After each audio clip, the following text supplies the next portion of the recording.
بسم الله الرحمن الرحيم.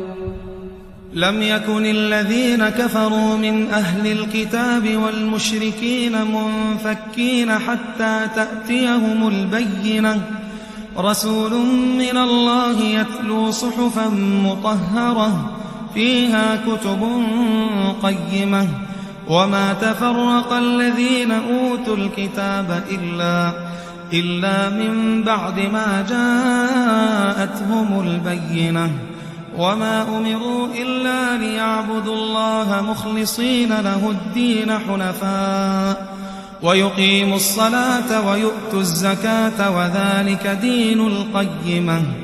إن الذين كفروا من أهل الكتاب والمشركين في نار جهنم خالدين فيها أولئك هم شر البرية. إن الذين آمنوا وعملوا الصالحات أولئك هم خير البرية. جزاؤهم عند ربهم جنات عدن تجري من تحتها الأنهار خالدين فيها أبدا رضي الله عنهم ورضوا عنه، ذلك لمن خشي ربه.